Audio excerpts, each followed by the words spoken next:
wanted to do. So, I basically went through what I knew about Judaism and wrote this document. And there was a lot more. I don't recall all of the rationale, but you get the idea. Then, once I sent that in, the next step was that I had to appear in front of the draft board of the state of Georgia. Georgia was a very conservative state. I lived in Atlanta, and everyone on the draft board was over 60, and they had all fought in World War II, or maybe Korea, but basically they were all ex-soldiers. Right. So they were not very sympathetic of people who didn't want to do their duty, so to speak.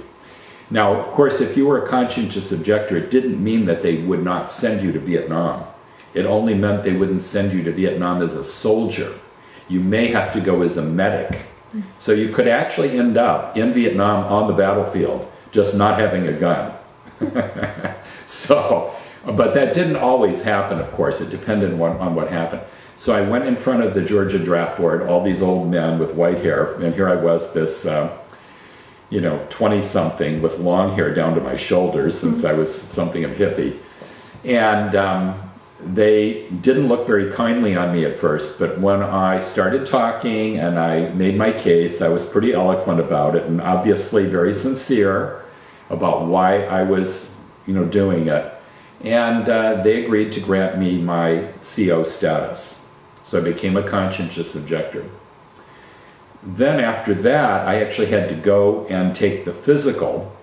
Why? Well, I had to take the physical because if you were a conscientious objector, you could still you had to go through basic training like everyone else and crawl around under barbed wire fences and do all these, obstacle courses and do all the training.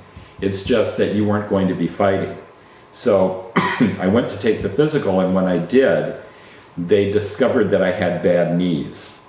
And they decided they wouldn't pass me on the physical because if they did, and they sent me for basic training, they thought that they would have to pay for my knee surgeries, and they didn't want to have to pay for it. So then they changed my status from conscientious objector to what was called 1Y, which meant that you were medically not fit to fight, except for in a state of extreme emergency, like if the U.S. were attacked or something. And so then my status became 1Y after that. And at that point, I didn't have to go to basic training. I really didn't have to do anything. So I was pretty much out at that point. Okay.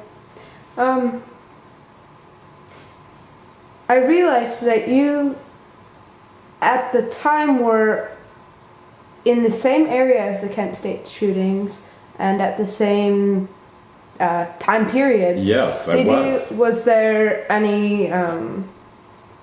did you partake in any rally? Did you? Oh, sure, absolutely. We had, I was at Washington University as a student in college, but then I was at Case Western Reserve in Cleveland. And we had all kinds of protests. And at one point, they canceled final exams. I think it might have been my last year of graduate school. And the campus was almost like shut down due to the protests over a variety of things, Kent State being one of those.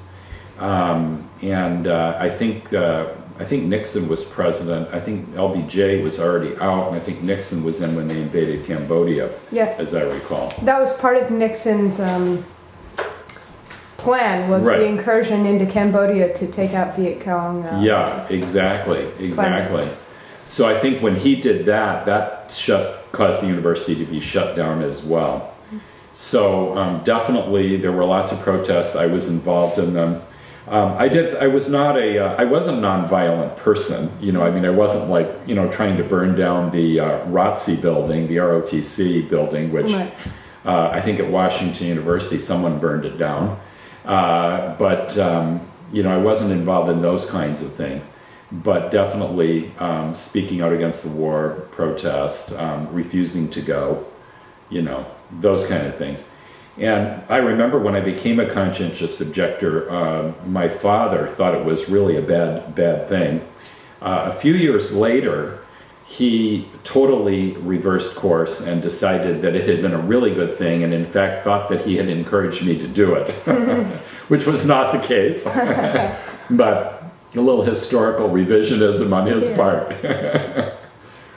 All right. Well, thank you very much for your interview. I appreciate it. Well, thank you. And, you know, I wish that this country had learned more from its mistakes in the Vietnam War. Sure. If we had learned more, I don't think we would have gotten into Iraq, you know, but unfortunately, we didn't. Thank you. Okay.